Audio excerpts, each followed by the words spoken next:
ये ब्राह्मण बनिया भारत छोड़ो के नारे। भूल जाते हैं कि इनके डॉक्टर भीमराव अंबेडकर बाबा साहब को पढ़ाने वाला गुजरात का राजपूत राजा था, जिसने उन्हें पढ़ाने के लिए बाहर भेजा, पढ़ाया, लिखाया, बढ़ाया।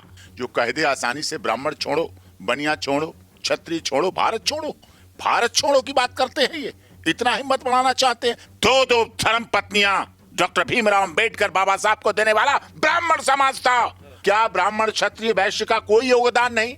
क्या जाट रेजिमेंट, क्या राजपूत रेजिमेंट, क्या डोगरा रेजिमेंट, क्या गोरखा रेजिमेंट का इस देश की सेना में कोई महत्व तो नहीं? तमाम ऐसे छात्र हैं जो यूनिवर्सिटी लेवल पर आज भी प्रताड़ित होते हैं। नंबर दिया जाता है जाति देखकर, मार्क्स दिए जाते हैं जाति देखकर। रोल नंबर से जांच होती है। रोल नंबर पे कोई नाम भी नहीं लिखा होता, कोई धर्म भी नहीं लिखा होता, कोई जाति भी नहीं लिखी होती, कोई क्षेत्र, भाषा, संप्रदाय भी नहीं लिखा होता।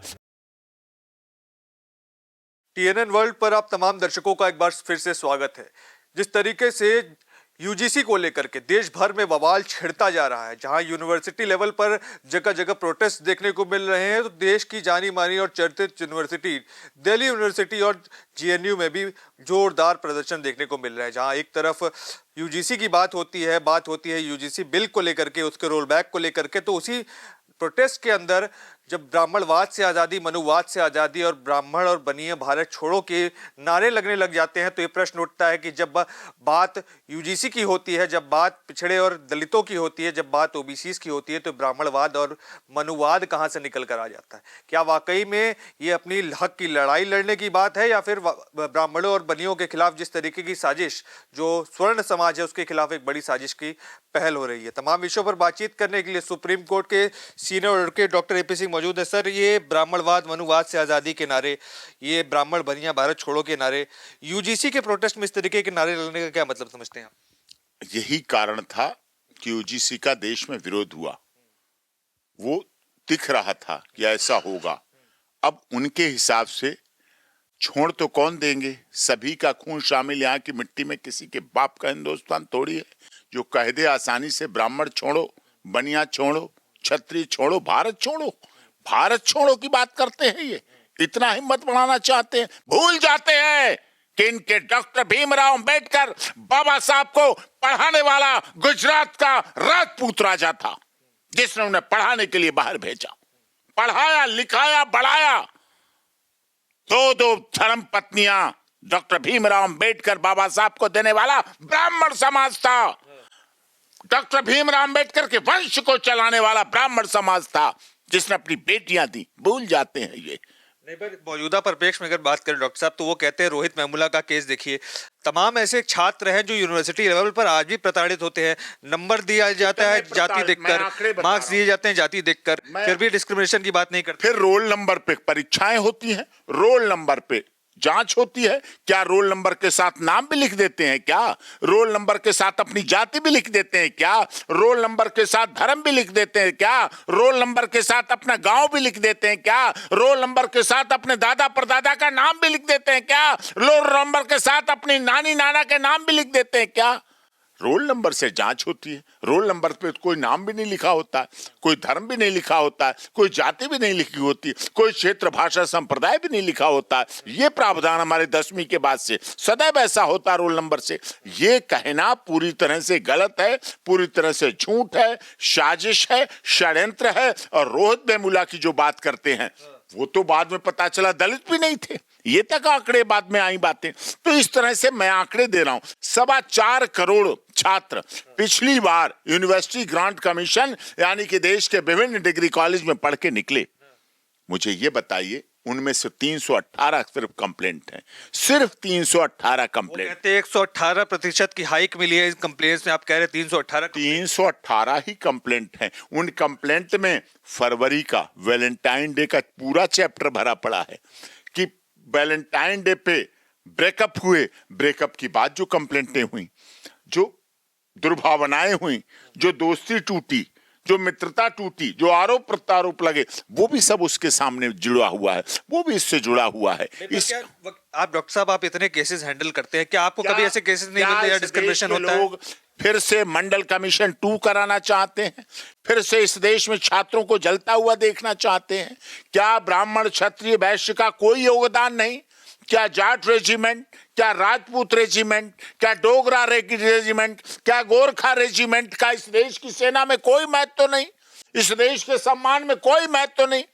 सर्जिकल स्ट्राइक जब करने जाते हैं राजपूत रेजिमेंट के सैनिक, तब तो कोई जाति नहीं पूछता।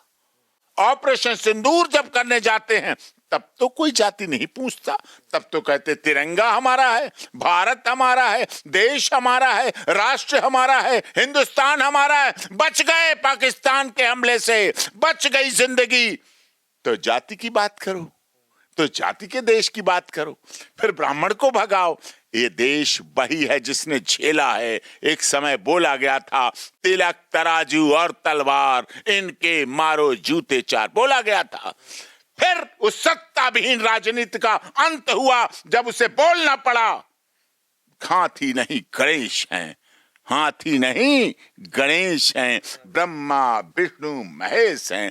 तब तो ब्रह्मा विष्णु महेश शब्द के थे, तब क्यों नहीं बोला? नहीं, पर इस समय मौजूदा परिप्रेक्ष्य की बात करते हैं डॉक्टर साहब। इतिहास की बात तो इतिहास में बीत चुकी है। अब वो लोग कहते हैं कि मौजूदा समय में अगर हम कहीं कॉलेज में जाते हैं, यूनिवर्सिटी में जाते हैं, बोलते हैं कि जब भी डिस्क्रिमिनेशन होता है कहीं कंप्लेन नहीं ली जाती, जाति सूचक शब्दों से बुलाया जाता है, कोई सुनने वाला नहीं है।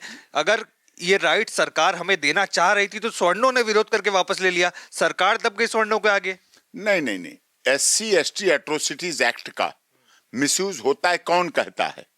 ये माननीय सर्वोच्च न्यायालय कहती है, यह नेवल हाईकोर्ट। ऐसे तो डॉक्टर साहब महिलाओं भी उपयोग करती हैं, दुरुपयोग करती हैं एक्ट का, तो उसको भी वापस ले लेना चाहिए। ना हो रहा है। जब 6 दिसंबर को हमारा पुरुष कमीशन, पुरुष आयोग बनने के लिए बिल रखा गया सदन में। मैं गर्व के साथ कह रहा हूं हमारी जीत हुई, हमारा आंदोलन जीता। जो हमारी मांग थी पुरुष आयोग, पुरुष हेल्पलाइन, पुरुष हेल्प डेस्क और पुरुष थाना, पुरुष फास्ट ट्रैक कोर्ट और पुरुष के लिए हेल्प मिलनी चाहिए, उनकी भी UGC की मांग है, पूरी कर देनी चाहिए। हाँ हुई। मांगी किसने? क्या UGC के लिए किसी ने मांगा था? कोई आंदोलन हुआ, कोई धरना हुआ, कोई प्रदर्शन हुआ, कोई सदन में बोला, कोई राज्यसभा में बोला, कोई लोकसभा में बोला, कोई विधानसभा में हुआ? आप तो देश के वरिष्ठ पत्रकार हैं, आप तो देश का वरिष्ठ चैनल है सब जगह। क्या आपके चैनल में कोई डिबेट हुई कभी इस तरह की? क्या कभी राजनीतिक पार्टी, दलगत, जातिगत पार्टी ने कभी ऐसी मांग की? कभी NGO ने मांग की? कभी किसी चैनल पे डिबेट हुई? क्या कभी कोई रिप्रेजेंटेशन UGC के लिए मिला महामहिम राष्ट्रपति जी को, महामहिम गवर्नर साहब को, माननीय मुख्यमंत्री जी को कि UGC के लागू अपने आप लागू बिना मांगे दिया जा रहा है? ये गलत है। किसने मांगा? नहीं, पर राजनेताओं का भी मानना है, जो विपक्ष के राजनेता हैं खासतौर पर, उनका कहना है कि जो OBCs को इस पे इंक्लूड किया गया था बहुत अच्छी पहल थी, उसको दोबारा से करना चाहिए, वरना सरकार के आगे कहीं ना कहीं बड़ा आंदोलन होगा। अब कंचना यादव ने प्रोटेस्ट में हिस्सा लिया। उन्होंने तो ये तक कह दिया था कि स्वर्णों को इस बात के लिए फंसाना चाहिए क्योंकि उन्हें इतिहास में जो पिछड़े दलित आदिवासी अल्पसंख्यक है उनको साथ अत्याचार के, इसलिए उन्हें फंसाना चाहिए। उन्हें भूल गई बिरसा मुंडा की लड़ाई को, भी भूल गई वो राजा भील को, भूल गई पुंजा को, भूल गई वो अहिल्याबाई होलकर को, भूल गई वो डॉक्टर भीमराव अंबेडकर बाबा साहब तब देश के पहले कानून मंत्री बने जब आरक्षण नहीं था, एब्सोल्युटली नहीं था आरक्षण उस समय डॉक्टर भीमराव अंबेडकर बाबा साहब पहले कानून मंत्री बने। डॉक्टर भीमराव अंबेडकर को डॉक्टर और अंबेडकर नाम देने वाला, भीमराव को नाम देने वाला गुजरात का राजपूत महाराजा थे जिन्होंने विदेशों में पढ़ने के लिए भेजा, अपना तन भी लगाया, मन भी लगाया और धन भी लगाया, और ब्राह्मण समाज था जिन्होंने एक नहीं दो बेटियां दी। पर उन्हीं ब्राह्मण को आज भारत छोड़ने की धमकी दी जा रही है। देख लो, ये समझ लो कितना अच्छा परिणाम मिल रहा है, कितना फल मिल रहा है। जिन ब्राह्मणों ने देश के लिए काम किया, जिन क्षत्रियों ने समाज के लिए तलवार, लोग पूछते योगदान बता दीजिए कुछ ब्राह्मण। इतनी लड़ाइयां निकाले ना, इतनी तलवारें निकाले ना, इतना सब कुछ युद्ध हुआ, अंग लड़ते रहे, सिर कट गए, लेकिन इस देश के लिए अंग लड़ गए नहीं। कितने लोग अगर राजपूत युद्ध न लड़ते, अगर भारत माता के लिए ना लड़ते, अगर महाराणा प्रताप घास की रोटी ना खाते, अगर पृथ्वीराज चौहान संघर्ष ना करते, यदि राणा सांगा अपने बदन पर 60 घाव ना लेते, तो कितने लोग इस देश में टोपी पहन चुके होते, दाढ़ी रख चुके होते और क्या क्या कर रहे होते। देखिए, इस समय हम डॉक्टर एपी सिंह के पास मौजूद थे। तमाम विषयों पर बातचीत की गई, यूजीसी से जुड़ी हुई तमाम बातें, जो विरोधाभास पूरे देश भर में देखने को मिल रहा है, कहीं ना कहीं उसका असर दिल्ली में और खास तौर पर जेएनयू और जामिया और दिल्ली यूनिवर्सिटी में देखने को मिल रहा है, उन सब पर राय ली गई। आपके क्या विचार है, क्या वाकई में यूजीसी को वापस लेकर सरकार ने सही फैसला लिया है, या फिर ये सरकार की सबसे बड़ी भूल साबित होने वाली है? क्या इस बात पर मुहर लगेगी कि यूजीसी दोबारा आएगा और बदलावों के साथ आएगा, या फिर ठंडे बस्ते में जाने दिख रहा है? तो आपके क्या विचार है, कमेंट्स में लिखकर बताइए, और तमाम ऐसी खबरों के लिए हमारे चैनल TNN वर्ल्ड को सब्सक्राइब करें। धन्यवाद।